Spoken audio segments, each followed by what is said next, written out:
నేలకొండపల్లిలో పాలేరు నియోజకవర్గ తెలంగాణ జన సమితి general body సమావేశం నిర్వహించారు। ఈ సమావేశంలో తెలంగాణ జన సమితి పార్టీ అధ్యక్షుడు ప్రొఫెసర్ కోదండరాం హాజరయ్యారు। దేశవ్యాప్తంగా కేంద్ర ప్రభుత్వ నిర్ణయానికి వ్యతిరేకంగా సమ్మె చేస్తున్న కార్మికులకు సంఘీభావం తెలిపారు। ఆనాడు భక్త రామదాసు రాముడి కోసం గట్టిగా నిలబడ్డాడని, రాజులు జైల్లో పెట్టినా భయపడలేదని గుర్తు చేశారు। ఆ వారసత్వాన్ని కొనసాగిస్తూ తెలంగాణ ప్రజలు తెలంగాణ కోసం పోరాడారని కోదండరాం వెల్లడించారు।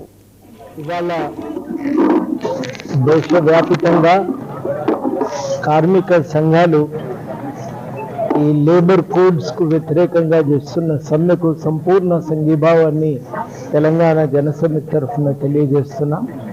ఈ చట్టాలు వాస్తవానికి కార్మికులకు హక్కులను పునరుద్ధరిస్తాం, బలోపేతం అని చెప్పిండ్రు, కానీ వాటిని మరింత బలహీనపరిచేవిగా ఉన్నాయి। ఇటువంటి చట్టాలను సరిచేయవలసిన అవసరము ఉంది।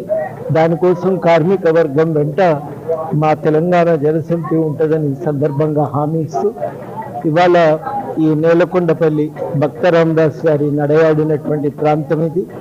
వారిని స్మరించుకుంటూ ఆయన ఆ రోజు మరి రాముల వారి కోసం తెగించిండు, గట్టిగా నిలబడ్డాడు। చక్రవర్తులు జైల్లో వేస్తే కూడా ఆయన బాధపడలేదు। అటువంటి ఒక చరిత్ర తెలంగాణకు, వారసత్వం తెలంగాణకు ఉన్నది। ఆ వారసత్వాన్ని కొనసాగిస్తూ తెలంగాణ ప్రజలు కూడా ప్రత్యేక రాష్ట్ర సాధన కోసం గట్టిగా పోరాటం చేశారు। ఈ పోరాటంలో అనేక మంది పోలీస్ కాల్పుల్లో మరణించారు। 69లో మలిదశ ఉద్యమంలో అనేక మంది మరి అమరులైపోయినారు। వారందరికీ కూడా ఏదో గుర్తు, వాళ్ళతో పాటు చాలామంది మరి తమకు ఉన్న ఇల్లును, తమ ఆస్తులను పక్కన పెట్టి తెలంగాణ రాష్ట్రం కోసం పోరాడి, ఇంతటి త్యాగాల వల్లనే తెలంగాణ వచ్చింది। ఇవాళ